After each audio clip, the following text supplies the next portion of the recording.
Hello, everybody. This is Linda and Anthony Tony Bartlett here, and with the third in our series of videos or podcasts on our introduction to the Bethany 7 Stories Bible Study course. We're calling these video podcasts Stories with Linda and Tony.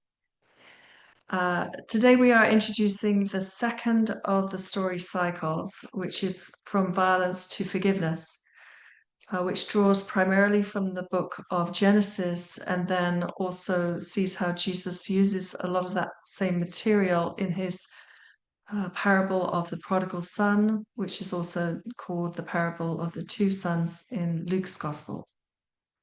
So before we get started on each of the three lessons and going into detail on those, I'm going to ask the same question as I did last time, Tony. If you had to summarize or tell us what the key takeaway points of this story cycle are, how would you say that in a few words? Well, as always, it's an important question because the point of the study guide is to try to get an overall perspective on these things, both the overall Bible, but also the individual components, the way we've broken it down into 7 stories. So you remember that we began with Exodus last time, the last video, and that was very important because you begin with history, you begin with the emergence of God's people on the stage of history. Now, as we said, it's not necessarily external history recorded in the civilizations, but it's in the Bible as some kind of record of what established the Bible. And so it has to be at some level real and historical. But then when you come to Genesis, which in the biblical order comes first, you're dealing with quite different kind of writing. You're not dealing with an event of liberation, no matter how kind of embroidered up it might be with the kind of symmetrical story of the 10 plagues.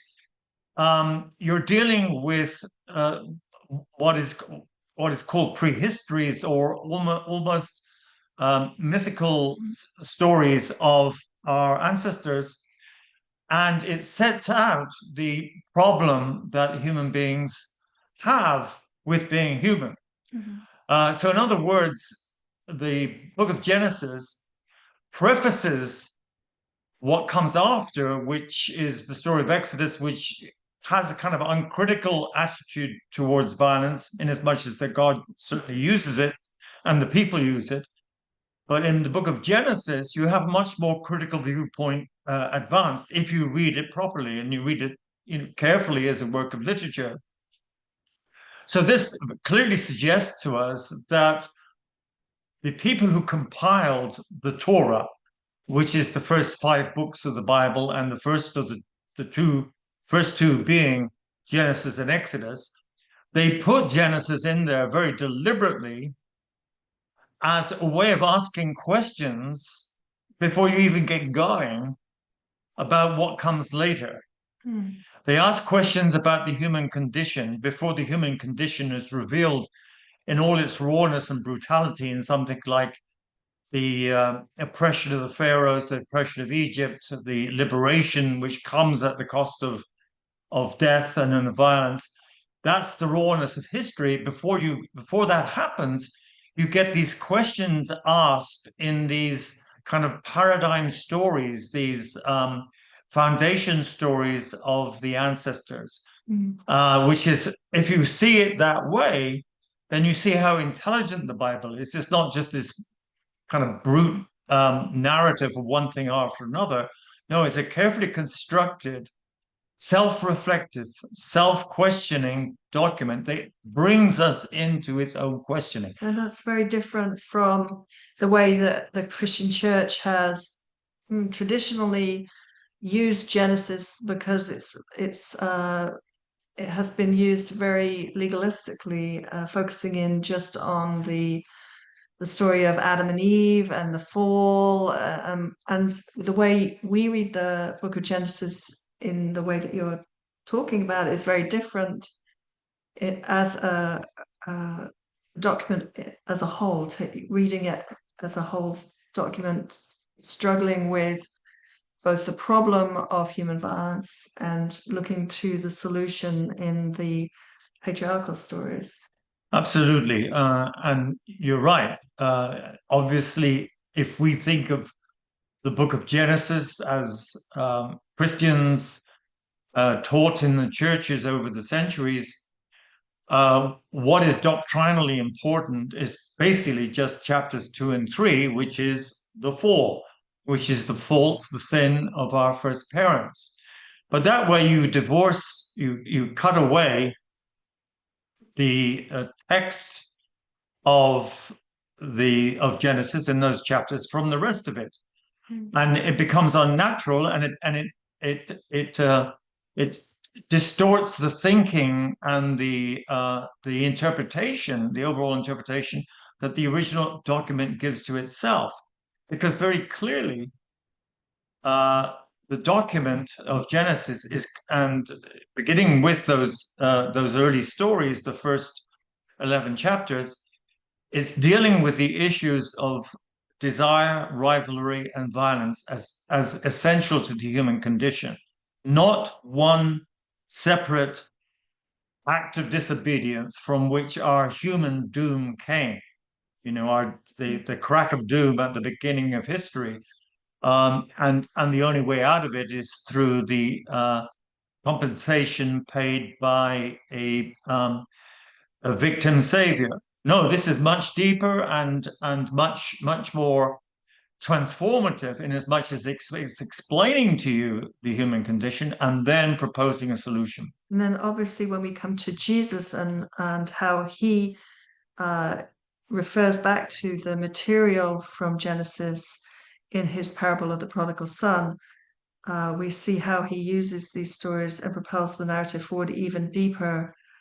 And we'll get to that also in a few minutes. Yeah, the three lessons of the cycle, as always, two from the Old Testament and one from the New Testament, ends up with Jesus, and it shows Jesus basically recapitulating the story of Joseph and especially Jacob and Esau, his brother, in order to create the wonderful and really the best known of his parables, the parable of the prodigal son or the two sons.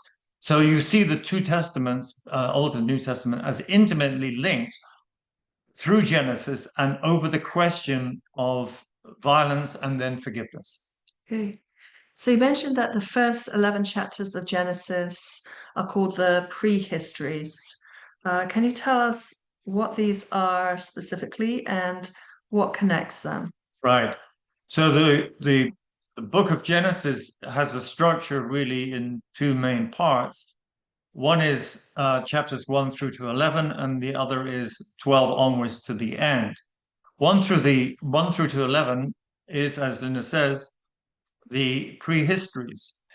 Chapter 1, the narrative, the 7-day narrative of creation, is slightly different because it shows very probably a later development of thinking and a much more systematic way of approaching the meaning of the created order in chapter 1. But then after that, you get these 5 crucial stories of the Garden of Eden, Adam and Eve in the Garden of Eden, the story of Cain and Abel, the slaughter of his brother Abel by Cain, and the consequences of that.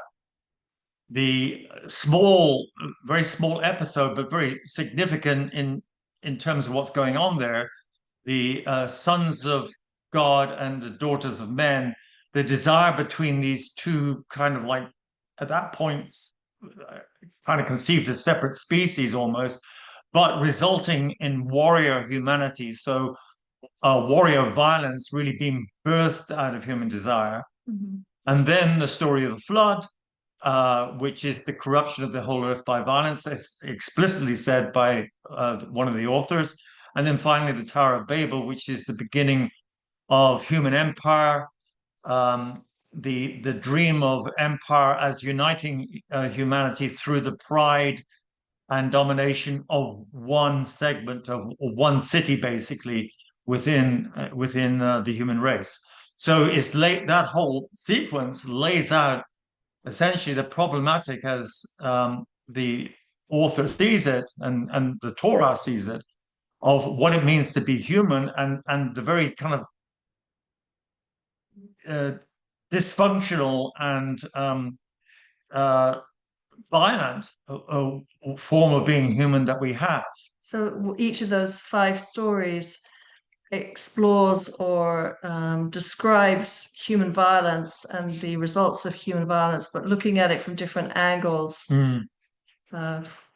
From the personal your relationship with God, your relationship with your fellow human being, the warrior class, should we say? That's how we make heroes out of that. We admire the violent hero, the superhero, the Nephilim, as it's called in the text, and then the proliferation of violence throughout the whole earth, and God's decision at that point to solve the problem by wiping everybody out, bar one family. And then ending up with the Tower of Babel, which is more to do with how nations and empires function. Yeah. And God then reacts against that.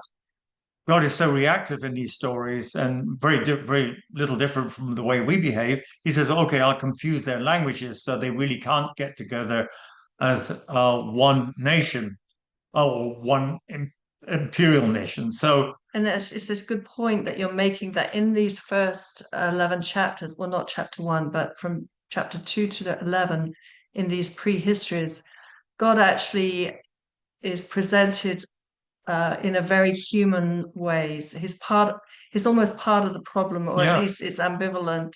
God also offers no creative solution to the human problem. So the human problem, basically, he repeats the human problem and probably makes it worse. And so in that way, the God of the prehistories is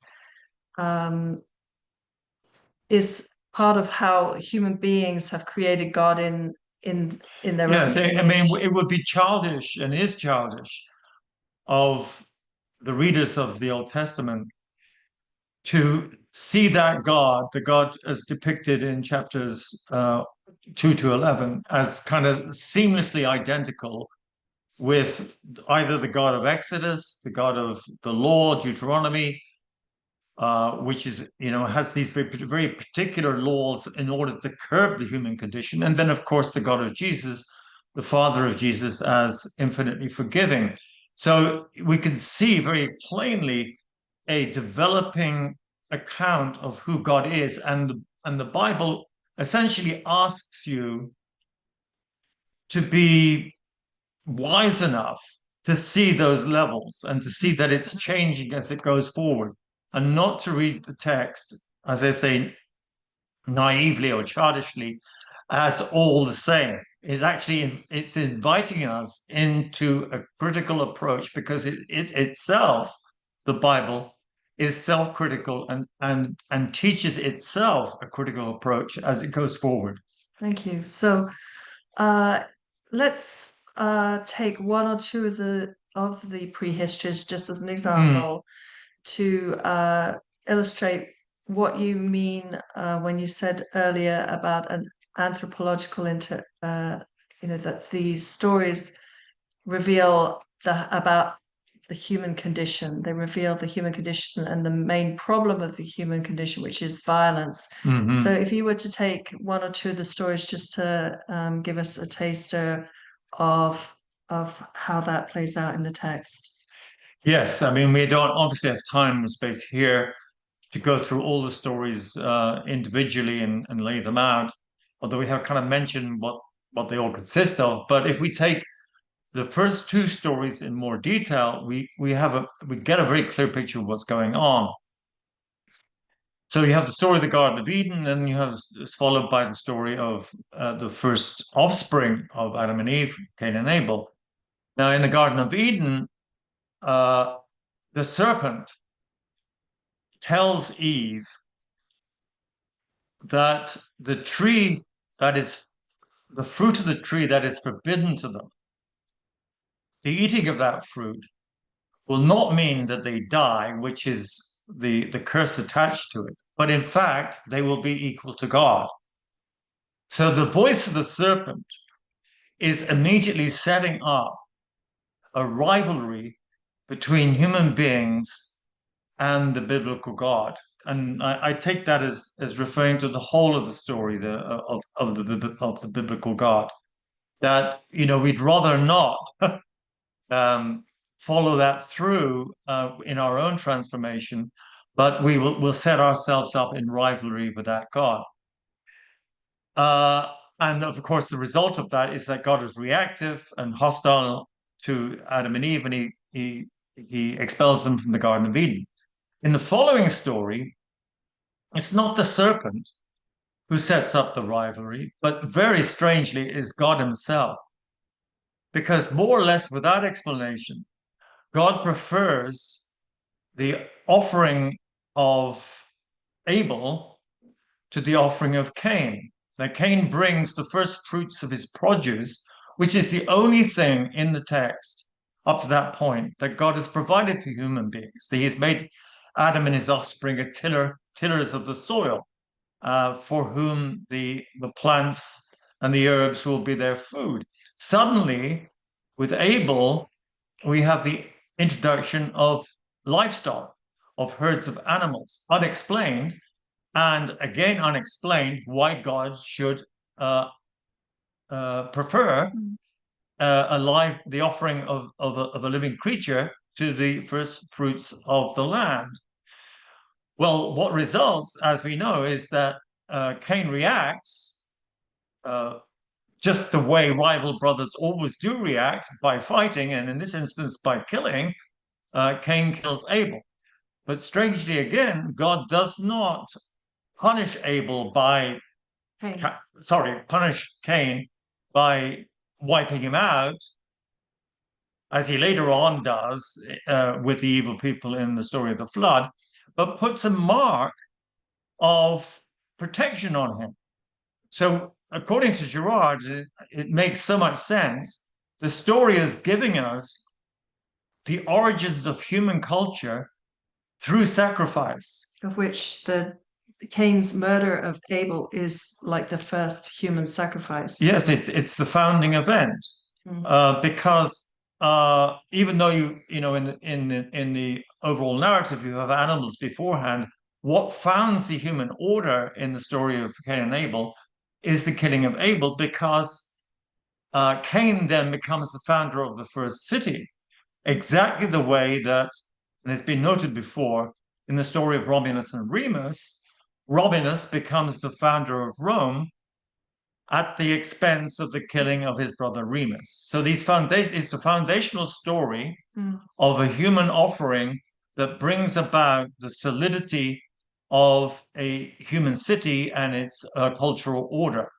So that begins to make sense of the scripture of those prehistories as telling us not just a simplistic narrative of a single fault of our first parents, but actually the condition by which we come about as human beings, which is a condition of violence and murder and sacrifice, which themselves come from rivalry and violence. So Genesis is very aware that the violence doesn't solve anything. In fact, the stories show that violence just escalates and escalates until it corrupts the whole earth. And you end up with the flood stories and Tower of Babel stories. And that Genesis doesn't do this by accident. It does it because it's honed in on the fact that human violence is the core human problem. Desire and violence, yeah. And spells that out, lays that out in these different stories in the first, up to chapter 11 in Genesis. Right. So then we're going to turn now to what follows from chapter 12 onwards. And these are the very different stories. These are the stories of the patriarchs, beginning with Abraham, followed by Isaac, Jacob, and ending up with Joseph. And these stories begin to spell out the solution that has been laid out in the prehistories. So, if the prehistories describe that condition of human violence, can you tell us more about this? What follows in the stories of the patriarchs, starting with Abraham?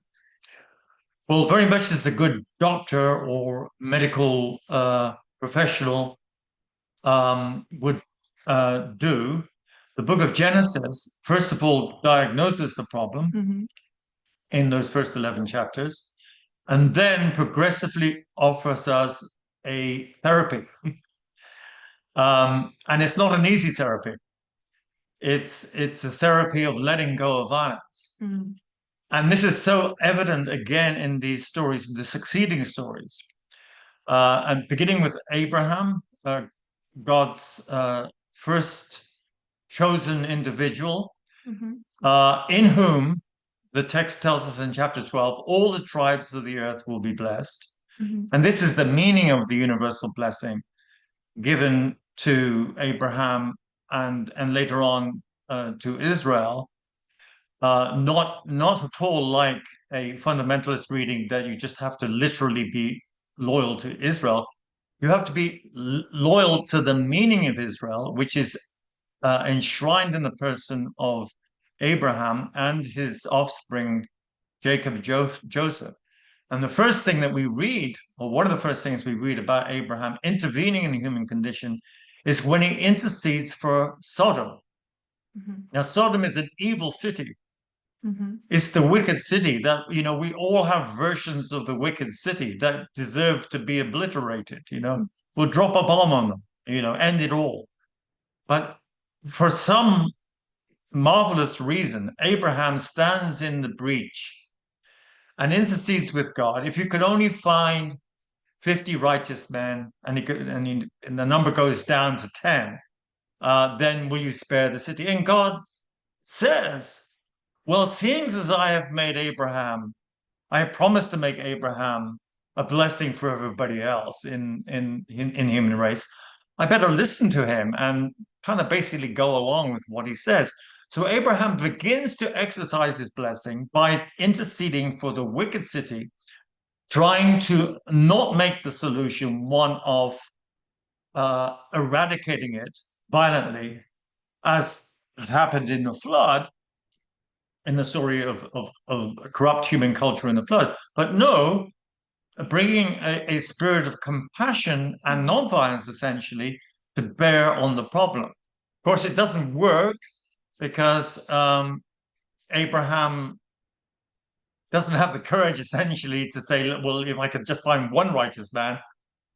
No, it's a story that's telling us, it's preparing the way for a single righteous individual in whom the violence of the earth, or the violence of the human condition, can be overturned. And in the story of Jacob, there is a key moment also where forgiveness absolutely comes to the so then in Isaac is kind of a bridge figure, although some interesting things that do happen with him. But Jacob is much more important because Jacob has this whole saga of stealing from his brother Esau his birthright and his blessing. So, in other words, Jacob has repeated essentially the offense of Cain against Abel, stealing his life from him. And Cain, who is a violent man at that point, wants to kill him, and he runs away. He runs away for 14 years. Actually, not Cain, it was Esau. Esau, sorry, get these names muddled up. But Jacob runs away for 14 years after Esau wants to kill him.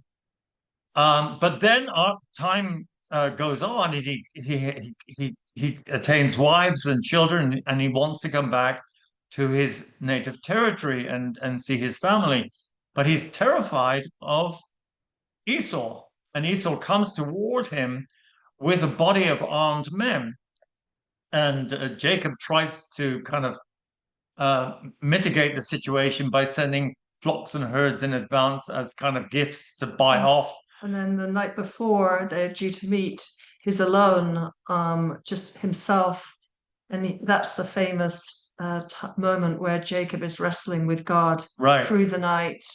And So if you take that, the wrestling with God through the night, where after he's left alone, he sent all his family and his servants before him, Jacob comes face to face with what you might call his shadow, his dark side, and God, all in one, really. That is absolutely crucial to what happens afterwards, because Esau then comes towards him with his body of armed men, and Jacob, being a regular child of Cain, shall we say, expects nothing different than violence, but Esau unilaterally and out of nowhere forgives him.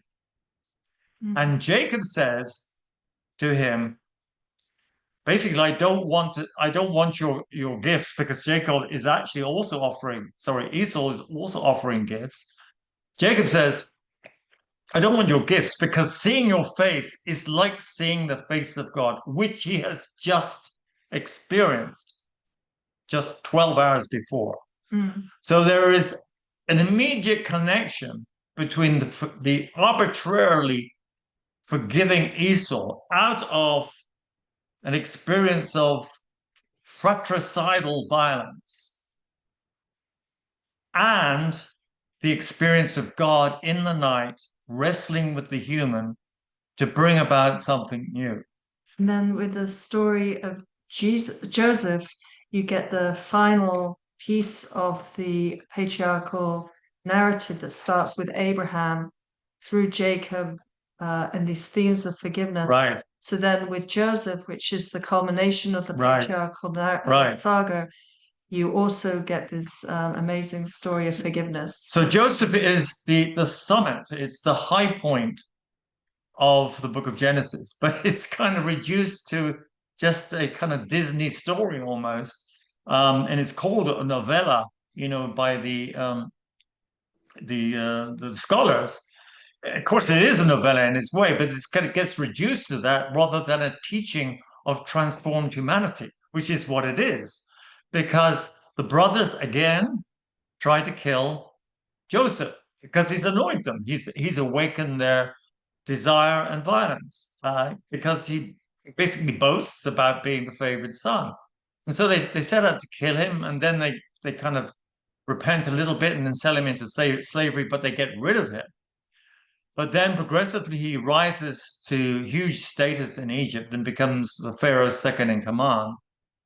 And through him, in the situation of famine for the whole earth, everybody gets fed through his foresight, his intelligence, and his technical ability to order almost the biosphere, the human sphere of existence.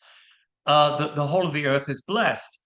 But much more profoundly, his brothers, again, just like Jacob, expecting bitter revenge, which he's, in human terms, he's entitled to because they tried to kill him, and now he's, like in the westerns, the one who's had his family wiped out or has been attacked by his family has now the right to wipe them out.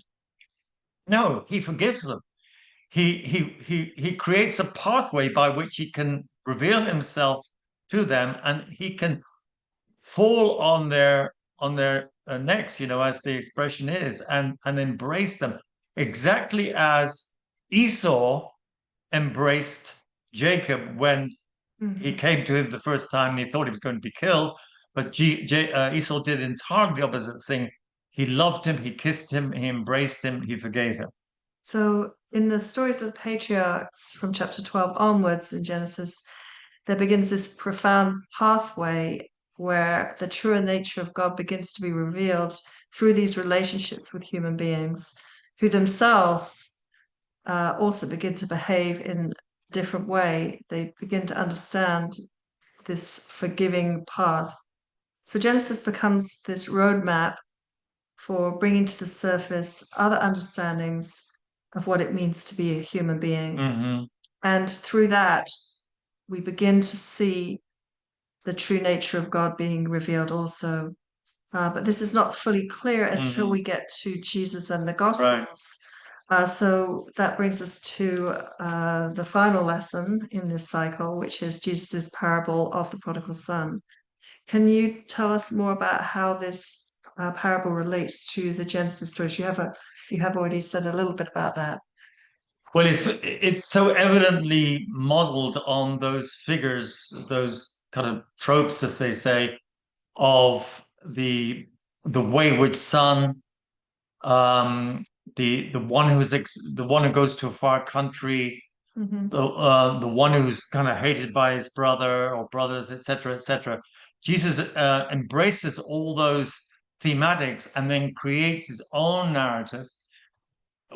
So what is the key difference? And the key difference, which is already signaled in Genesis, and it's so marvelous because in Genesis it doesn't move directly to a transformed image of who God is, but does it indirectly by kind of like prismatic images. It's reflected through the character, the compassionate intervention and forgiveness of these individuals, Abraham, Esau, and then especially Joseph.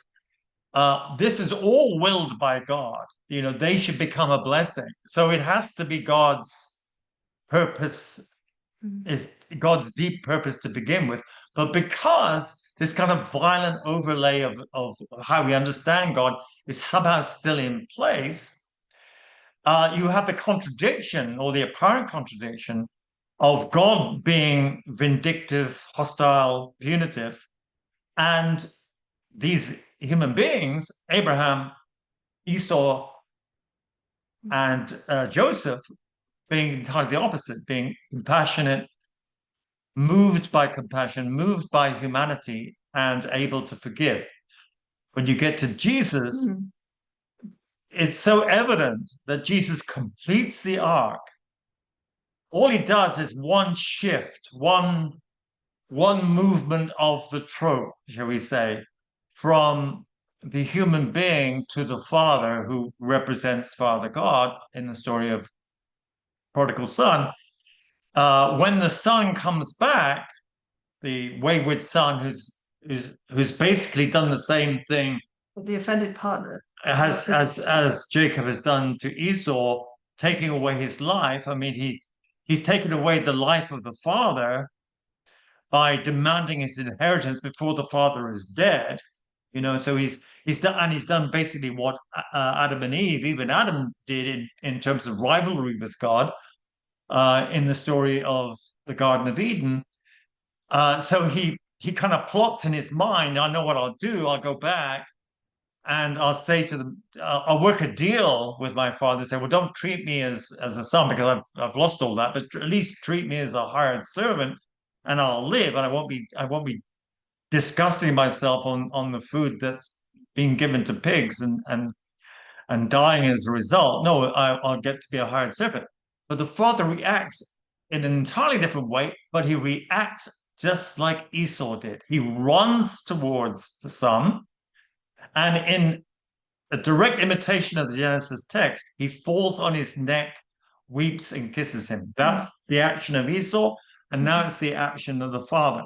So you can see how Jesus is drawn from the Genesis stories to create a story of the nature of God. Forgiving, compassionate, nonviolent. not The Father God that he reveals. He simply completes the narrative arc that runs all the way from, shall we say, the Gospel of Genesis through to the Gospel of Luke. That's great. So, in other words, the anthropological pathway that's revealed in Genesis becomes the theological truth of the Gospels.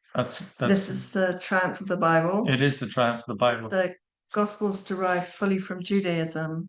Yeah. And Judaism contains the core of the Gospel within it.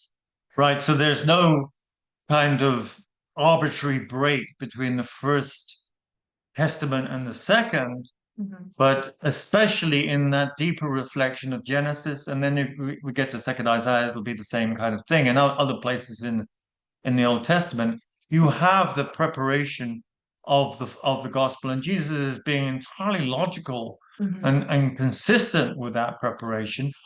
And the overall teaching of the scriptures, the biblical scriptures, uh, are unitary.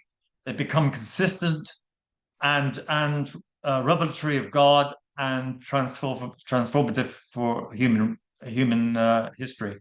So just to wind up this summary of the second story cycle and the parables of the prodigal son, what about the second son, the older son in the parable? And we talked about how the father in the parable accepts and forgives the younger son who has been dishonorable to him, who is not righteous, is worthy of condemnation in so many ways. In some ways, he's a parasite. He kills his father. I mean, it's understandable that the older son would have a problem with that. So tell us some more about. Yeah, I mean, it's easy to leave out that kind of coda at the end of the story, the prodigal son, because the rest of it is so gripping. But it's just as important because the older son represents what you might call as unreconstructed humanity. Unforgiving humanity. Which is the same thing, unforgiving it, because the older son has cause for complaint that we all identify with. You know, I've been at home all this time and I've never done anything against you. I've done everything you wish. I've kept the farm together, basically. I've kept the roof on our heads. And you never gave me as much as a kid to celebrate with. But now this wastrel son comes back and you kill the fatted calf to cut it off. How could you do that? He's outraged. And in addition, there's music and dancing going on in the house. Everybody's having a party, you know, and he's the only one on the outside. Your heart feels for this guy. And then what has the father left to tell him?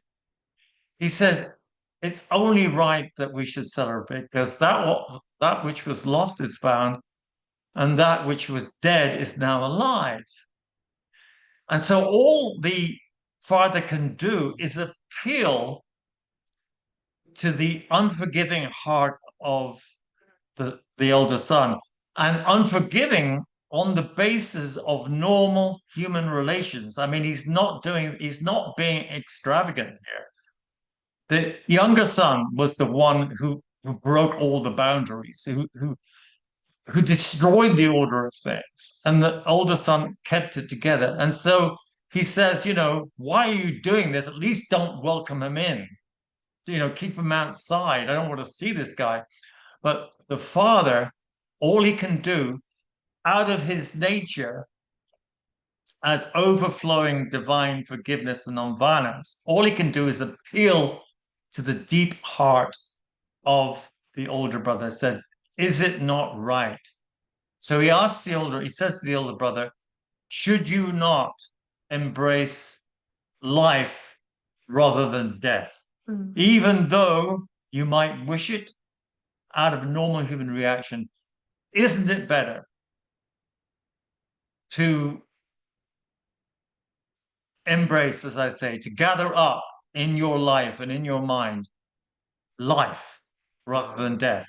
And that is the semiotic shift of the second story, is that the revelation of that forgiving God, that up to that point, we have always understood God, like in the prehistory, that God can be just as petty, rivalrous, and violent vindictive, as human beings. Right. Through the patriarchal stories, and later with Jesus, we understand the true nature of God, and is forgiving, and that is the blessing that brings life for all peoples, the blessing of Abraham. Absolutely. And it's very important to underline, you know, what Linda just said, the semiotic shift is already sketched, and more than sketched, is underlined in the book of Genesis. So when you begin to understand the Bible as a series of these shifts, it's not like Christians got it all right and then some or other Judaism or the culture of the Bible was in the dark until Jesus arrived. No, all the light of the New Testament is already there in embryo, or in its little glow is already present in those wonderful stories of Genesis. And so it brings us to essentially a unitive account of the scriptures, one with which we hope can make peace and ultimately bring about the blessing that Abraham is promised in chapter 12, a blessing for all the tribes of the earth. And on that note, we'll say goodbye for now, and we'll see you hopefully with the next video. Next story. Thank you very much.